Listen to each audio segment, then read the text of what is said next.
All right, welcome to Talkin' Investing. I'm Tom, and as always, this is not financial advice. Today, I want to talk about Bitcoin and the Bitcoin miners, and more specifically, I want to talk about the relationship between the worldwide hash rate for Bitcoin, the difficulty level, and the price of Bitcoin, because something is broken, and it will get fixed. It's just a matter of time. So I'm going to go through that, and I'm going to show you why I say that. So as always, if you're new to the channel, please remember to subscribe and hit the notification bell. Also, if already could please smash the like button. I appreciate it. It helps the channel out a lot. And lastly, if you want to become a member, you can join the channel by hitting the join button on the YouTube page. Members get additional members-only content, and once a week we do a members-only live stream. Also, on that live stream, the members get to pick a video for me to do a deep dive on each week. Hope to see you there. Let's talk about Bitcoin and what's going on and what's broken and what's going to take to get it fixed. Okay, so super quickly before I go through that, the trading day is not over, so I want to take a quick look at the big board and look at the charts for a minute, and then I want to get to what's going on with the difficulty level. So you'll see today at the moment, if we look at the big board, it's very neutral. There's more red than there is green, but pretty much everything is 0, 1, or 2, or 3% up or down. So it's a very, very sideways day. Okay, if we look at the Bitcoin chart, this is Bitcoin on the 15-minute time frame. So as always, there's an orange line where Bitcoin was when the equity markets closed yesterday. Bitcoin was at around $16,250. You're going to see we dipped a little bit underneath that after the market closed, but all day today as we've been trading, we have been above that line. However, very small move. From $16,250, we've been trading somewhere in the $16,400 range. So Bitcoin has remained in a very tight range for several days now. I do think it's consolidating. I'm going to get back to the charts at the end for just a minute. Right now, what I want to talk about is the difficulty level. Bitcoin blocks are supposed to be mined every 10 minutes. So every 2 weeks, they make an adjustment to the difficulty level to try to make sure it stays at that 10-minute mark. Obviously, they never get it exactly, although you're going to see the last 2 times it was very, very close. This time, it is now taking right now, and we're only halfway through the cycle, so we have 1 more week to go before they make the adjustment. But at this point, it is now taking 11.1 minutes to mine a block. So that's actually a significant difference. So we've had several months in a row where it was under 10 minutes. So we had very big adjustments to the upside.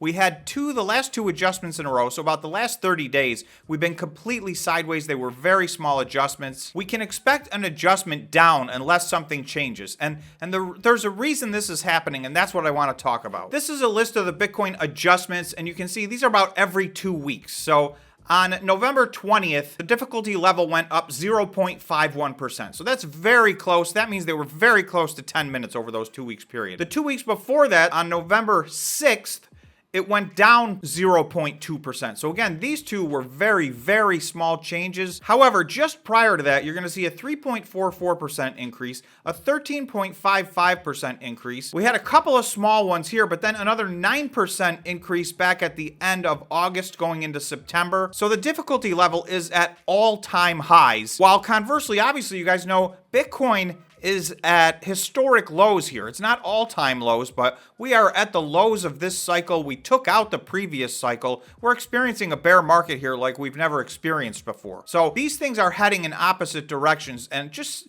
the simple economics of it is this cannot persist. So people are either going to quit mining Bitcoin, or the price of Bitcoin is going to go up, or some of both is going to happen, because this equation right now is broken and people are losing money and they are going to turn their machines off. And actually, a few days ago, a lot of them did turn their machines off. So we're going to have to see if that was an anomaly or if this is a sign of things to come. So I want to show you the chart on a day-to-day basis. And it's really rather shocking, the changes from day to day with the worldwide hash rate. Okay, so this represents the hash rate on a daily basis. You're going to see it's a very jagged chart. It does go up and down and up and down, and these changes are significant. This is on the 3-month time frame. You're going to see we peaked here on October 31st. We got up to 316.78 exahash worldwide. So to put that in perspective, you guys know that Riot is at about 7 exahash, and Bitfarms is at about 4 exahash. So you're going to see a few days ago on November 26th, this got down to 200. So I don't know exactly how accurate this is, but that is a drastic reduction. On this 90-day chart, there's only 1 or 2 days. You have to go back almost 3 full months to get back to a day that was this low. The next day, it went up to 250, and then the next day it went up to 255. That's in a 1-day period, 50 exahash change. So to put it in perspective, that is more exahash than all of the North American publicly traded Bitcoin miners have. If Bitcoin price does not get higher, all the people that turn their machines off to get down to 200, at some point those are going to stay off. In addition to that, if we stay at these low rates, at some point more machines than that may turn off, because there are a lot of the publicly traded companies right now that are struggling mightily, and at some point they're going to have to start powering down or curtailing their Bitcoin mining. So like I said, we did pop back up to 255. So somewhere between 230 and 260 seems to be the natural range right now. And you'll see that will result in a decrease in the difficulty level, because if we take a look at this chart right here, I think this spells it out the most clearly. In the same time that Bitcoin is down about 60%, the difficulty level is up about 60%. And you'll see these two lines cross over here in May. But where they really go wrong, from May, June, and July, you'll see the price of Bitcoin is going down, but also this blue line, which represents the difficulty level, that is going down as well for this period of time. But somewhere in the middle of July, this bottomed out in July and August, and then this has skyrocketed over the last 3 months. In the same 3-month period of time, the price of Bitcoin has crashed, and it was already way down going into that. So one of these things is going to give. So it could be a combination of both, but I do think we're probably going to have to see some reduction in the worldwide exahash rate, which will then cause a reduction in the difficulty level. But I do think we're also going to have to see some type of normalization of the Bitcoin price. This is at unnaturally low prices right now. Most of the Bitcoin network is privately held companies, and they just don't have the money to lose significant amount of money by mining Bitcoin. So as you can see, we got down to 200 worldwide exahash just a few days ago. So that could be a sign of things to come. Okay, I'm just going to check in quickly on the 1-day time frame. This is Bitcoin on the 1-day time frame. So you're going to see we do have a nice green candle today.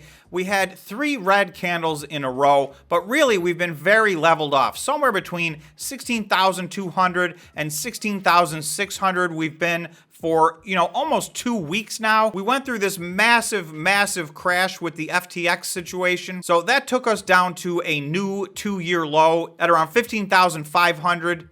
That was on November 9th. We did retest that low on November 21st, which was over a week ago. That's coming up on 10 days ago now. So I do think this was a double bottom. I think we have bottomed out here again. But however, obviously, if another FTX type situation were to happen, then we always risk the short-term possibility of hitting lower lows. For me, I still believe this is an unnaturally low point. I think this is just downward pressure due to the fact that there was yet another crisis in the cryptocurrency world. As you guys know, I've been expecting a relief rally. I'm not going to dwell on it because you guys have heard me talk more than enough about a potential relief rally, but it does look like we're consolidating. If the technicals hold, if we don't get any large outside events and the technicals hold up, it really does look like we could have a nice rally over the next couple of weeks. I'll leave you with that thought. That's all I've got for today. Thanks so much for watching, and we will see you in the next video.